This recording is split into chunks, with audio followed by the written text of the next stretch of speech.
Hey guys, welcome to today's video, and we are back with another tier list of the best exercises for muscle growth, and today it is going to be chest. Now, you know that thing YouTubers say where they're like, you guys really liked this last video, so we're coming back, we're making it a series. I'm not even going to lie and say that because I did a bicep one and nobody watched it. It got like 100 views. So yeah, I don't think you did like it, but you know what? I don't care because I enjoyed making it. So we are anyway back with another one, and this is going to be for your chest, and I have quite a lot to say on this topic. Chest for me has been a bit of a sore spot when it comes to developing it, so I feel like I have learned quite a lot in terms of the exercises that do and don't work. Also, a lot of my clients have exercises where they have tried them in the past because they've seen them on Instagram and they've just spun their wheels with these absolute BS exercises. It's also one of those where there aren't too many good exercises. There's a lot of crap out there when it comes to chest training,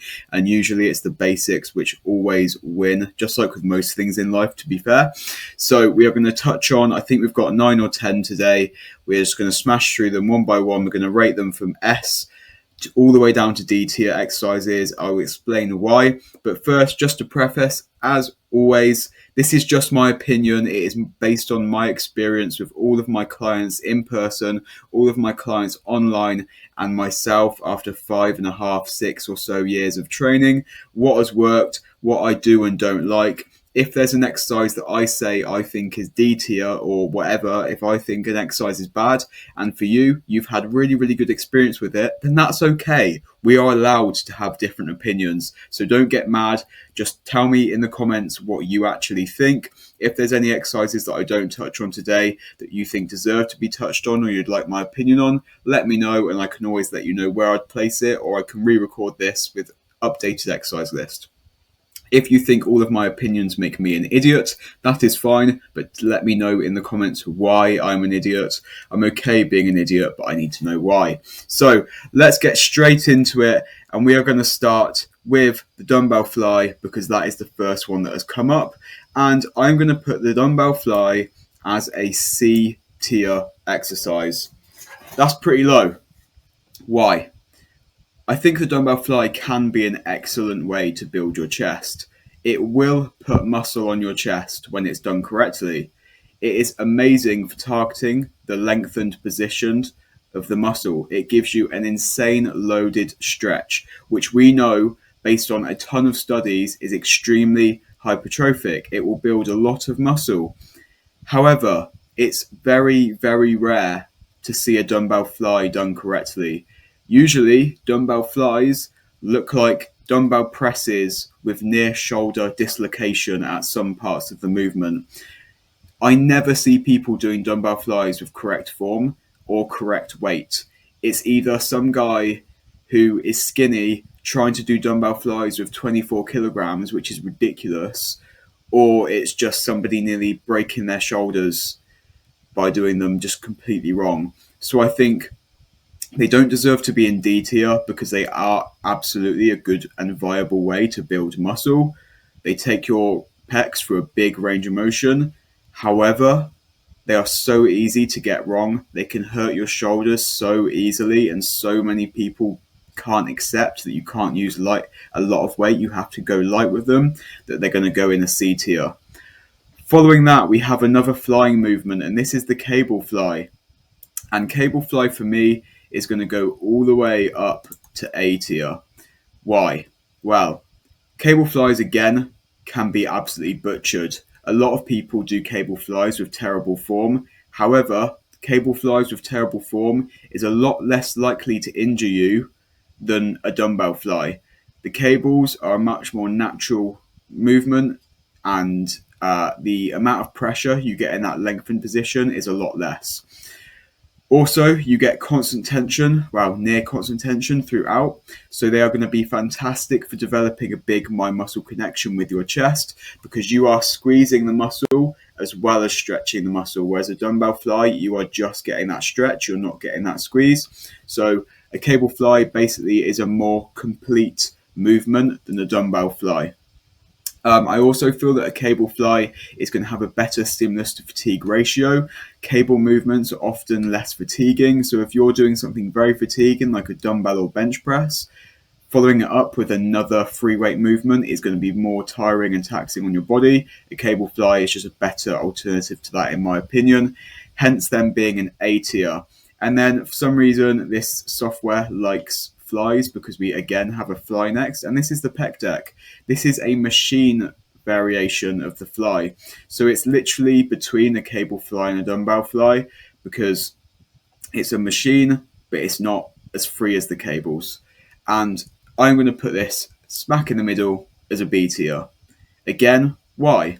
Well, you get the benefits of a cable fly in the sense that you get a constant range of motion. And to be fair, one thing that is better about a Pec Dec than a cable fly is that you're going to be more strict with your form. It's much harder to cheat and swing your body around because you are locked in by this bench.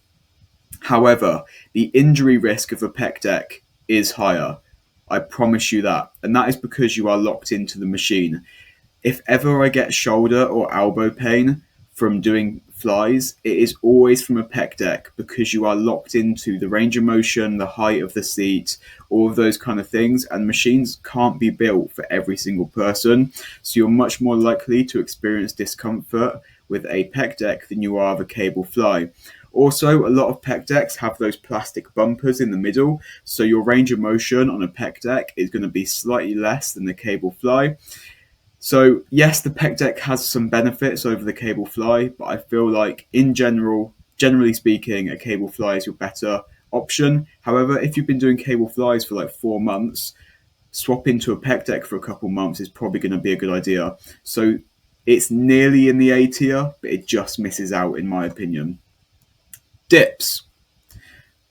Dips are very difficult for me to place because I think that dips are an incredible muscle builder for the upper body. It's almost like a squat for your upper body. However, I don't think the limiting factor on how many dips you can do is ever your chest.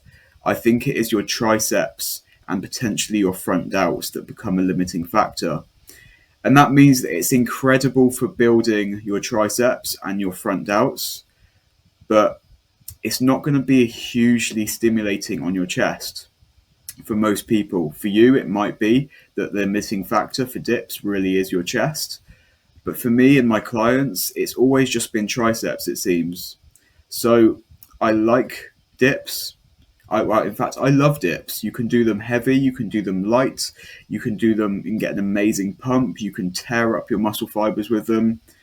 But I think they're limited by your triceps rather than limited by your chest. And this is a tier list for your chest, not for your upper body in general. So as a pressing movement for muscle development, I would put them in S. But for building your chest, I'm going to put them in B tier. I was close to put them in C, but I love dips so much that I can't do that. So yeah, they're going in the B tier.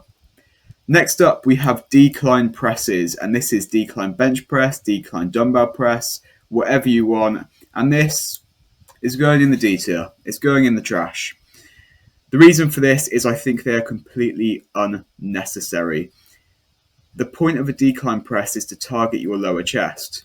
The thing is, you don't really have a lower chest. You have your main chest and you have an upper chest. There is no lower chest as per se. And people that struggle to develop their chest, it's their chest as a whole or it's their upper chest. Nobody has a lagging lower chest. The reason people like to do decline presses is that they reduce the range of motion because your fucking stomach is in the way.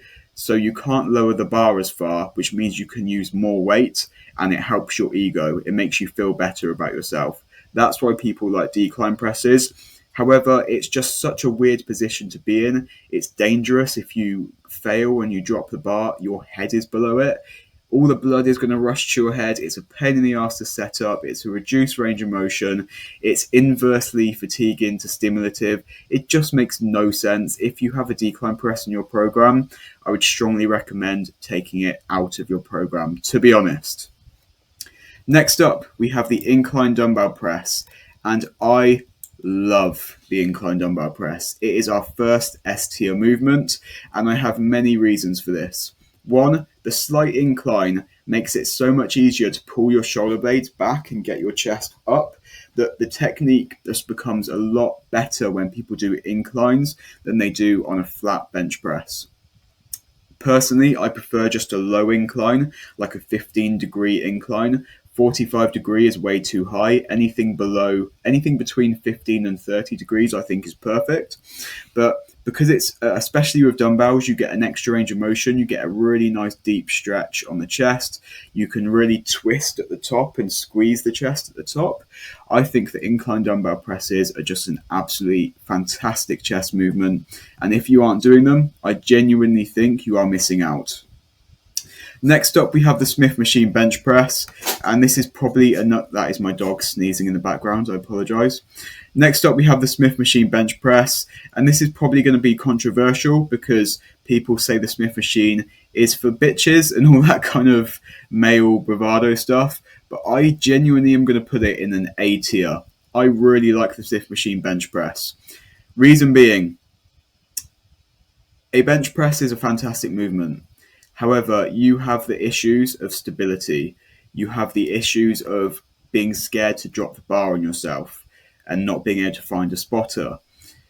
And when you do a Smith machine bench press, obviously there's that safety aspect, but because you aren't trying to stabilize the barbell, I find that I get so much more of a mind muscle connection on my chest when I do a Smith machine bench. I can feel my chest on a Smith bench way more than I can on a bench press, and my clients have had the same experience on the whole. Again, like I said, it might not be the same experience for you, and that's fine, but for me and my clients, that is the experience I've had. Also, I find that the fatigue of a Smith machine bench is a lot less than that of a free weight barbell bench press, which again brings it into the A tier. And then following that in the A tier is going to be your free weight bench press. Obviously, it is an absolutely incredible movement. The stimulus on a bench press is huge. It's a relatively safe movement. You get a pretty good range of motion. It's not as good as the range of motion you get on an incline dumbbell press, which is why it's only an A tier. I would still choose an incline press over a bench press. But for variation in a program, the bench press is absolutely incredible, and I think swapping between a Smith bench and a free weight bench occasionally in your program is a very good idea. If you have a big bench, you are usually going to have a big chest. That kind of goes without saying. So yes, I think a bench press is an A tier movement. Next up, we have a side machine press, and I wanted to talk about this one because I have a lot to say about it. You might have seen it in your gym, you might not have, you probably have, you probably see it on Instagram. It's where people go onto a chest press machine, they sit sideways and press across their body because it's supposed to give an insane contraction of the chest and all that. And I'll tell you now, it's going in the trash. I hate this movement. It is so dumb. Do you know why when you do this you feel a big squeeze in your chest? It's because your fucking arm is literally pushing against your chest. You're feeling it because your arm is in the way, not because your chest is doing a lot of work. It's so stupid. It puts your shoulder in a really weird portion. You completely eliminate the stretch, and you're just pushing across your body in this really weird, limited range of motion. It's so stupid. The side machine press is ridiculous. I don't care. This is one of those where, yes, I'm all about individualization, and some things work for some people, but I just don't think this is good for anyone. I think you are wasting your time. I think you are lying to yourself if you say it's good. It might make you feel good about yourself because you feel your chest, but if you're spending any time doing side machine presses where you could be doing incline presses, cable flies, bench presses, then I think you are wasting your time. And this is just one of those movements that people put on Instagram to show off what their chest looks like when it's contracted, but they're not actually getting anything out of it, and they're not actually building their chest from it in reality. And then following this one, lastly, is the hex press. And again, it's going in the trash. This is another one that I have a lot to say about. The hex press, you might not know, it's where you hold dumbbells together, or you hold a plate like this. You lay down and you press in and out like that. And again, it's supposed to target the inner portion of the chest. Your inner chest doesn't fucking exist, by the way. You have an inner chest because your chest grows and it then comes down into a valley, not because you have muscle here that's different to muscle here. It's ridiculous. Again, it's one of those that people put on Instagram because they think it's cool, it's something different. The hex press is crap for your chest. It is a tiny range of motion. Again, you might feel a contraction because you are literally squeezing your arms into your chest, but you're not getting a stretch. You're not sufficiently overloading the chest. It is bullshit pump work. End of. I hate the hex press. I'm sorry if you like it, but it's just not for me. That is all of them. That was much quicker than the bicep tier list. Maybe no one watched my bicep one because it was like 26 minutes long. But like I said, I have some strong opinions when it comes to chest training.